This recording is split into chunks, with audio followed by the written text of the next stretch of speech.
Howdy, how's it going? So, just out on a springtime hunt, first spring hunt of the year.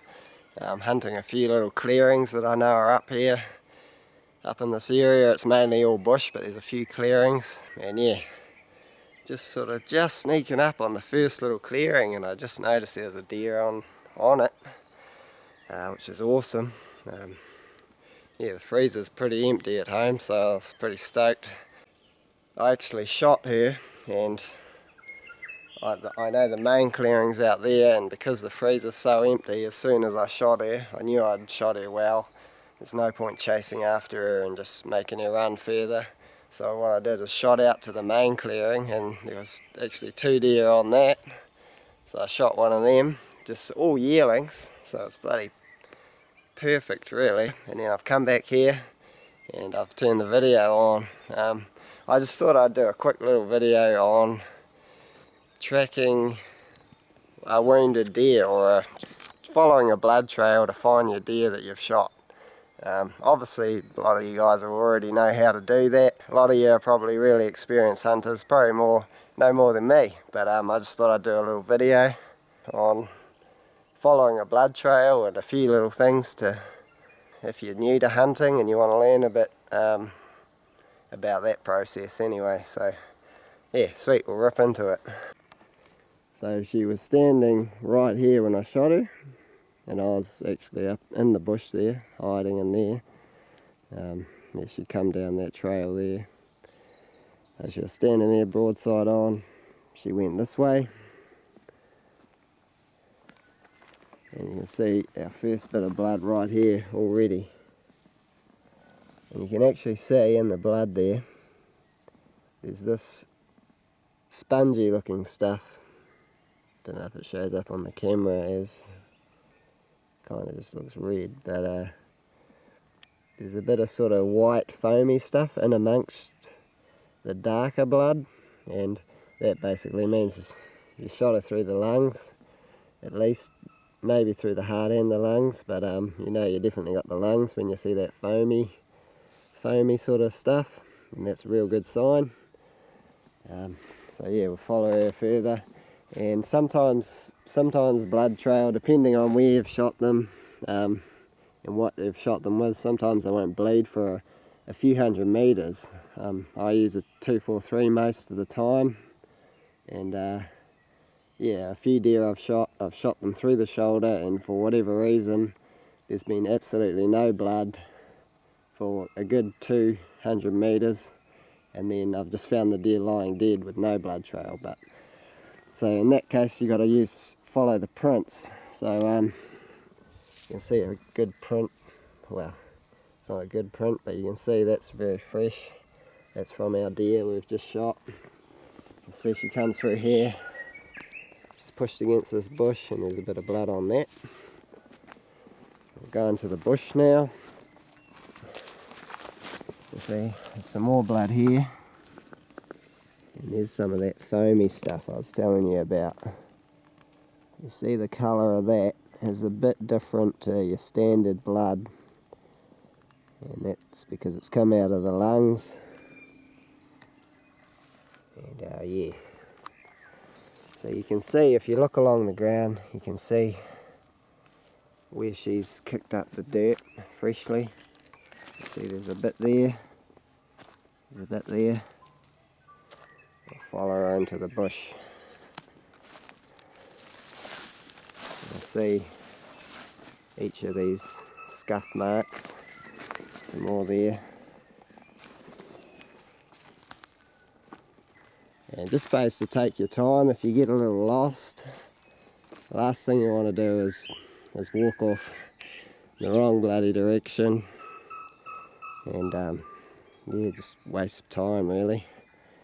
So when you get to a spot like this, you can usually look around. There's a lot of vegetation. You should be able to see some blood on something to work out which way she went. You can see there's a scuff mark over there, so she's jumped this branch, landed over there, just carried on up here. Some more, another print there, Another one there. Generally when a deer's hooves are splayed like that, especially if they're going on flat or uphill, you know that they're running. Here's another little thing. Just follow her through, there's another print there. And there she is, we can see her. She's down.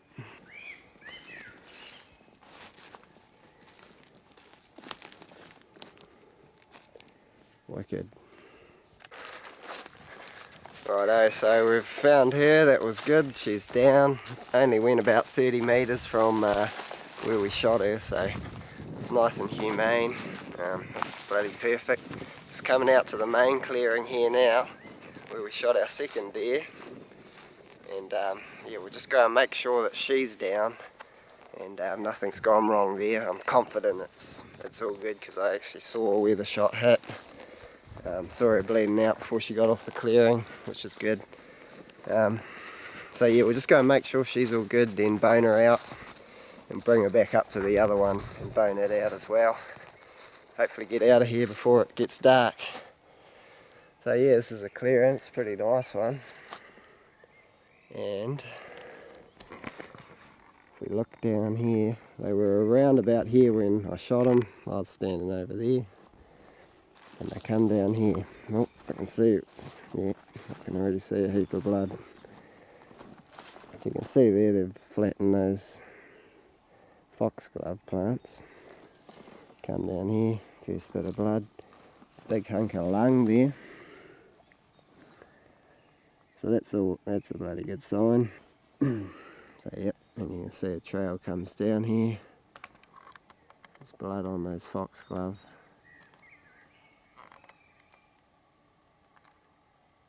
And they go into the bush. You can see there's a couple skid marks there. And because there was two there, and it looks to me like they've split here, there's one set of tracks going down here, and one set going down here.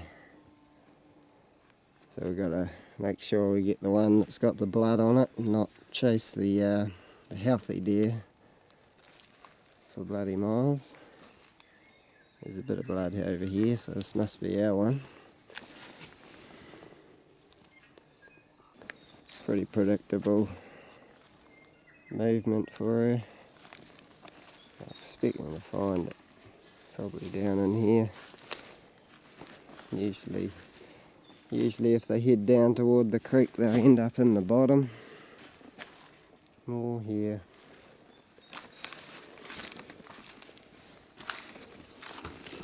And there she is.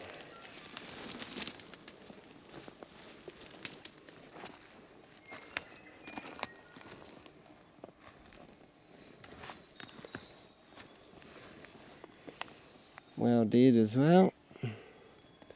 Slightly further shed gone. It's only quite a small animal, this one, smaller than the other one, but it's probably gone about 40 metres, 40 or 50. Clearing's not far away, but because it was downhill, I guess she had a bit more of an easy route to get down here. It'll be beautiful, tender meat. Ideal. Righto, so I hope you guys enjoyed that video. I just thought something a little different. Might help someone out, hopefully. Anyway, yeah, I better get to boning these things out. I've got about an hour's walk to get out of the bush, so yeah, I haven't got a hell of a lot of time to spare, and it's starting to rain now, so that's ideal. But yeah, anyway, I can't think of any other little tips. It's pretty straightforward, tracking a blood trail. The only thing I will say is pays to be quite persistent, and even if you get up to where you shot it and you can't find any blood, you can't find the deer, it pays to just track that animal for a while. Even if you think you missed, you should follow it and be persistent, and just to really make sure you didn't hit it, make sure there's no blood before you give up, you know, because yeah, often there's no blood or there's only a tiny amount, and then you know, 300 or 400 meters away there's a deer lying there dead or almost dead. So yeah, that's all the advice I've got. But yeah, anyway, hope you guys enjoyed the video. I better get to work. Sweet, happy hunting.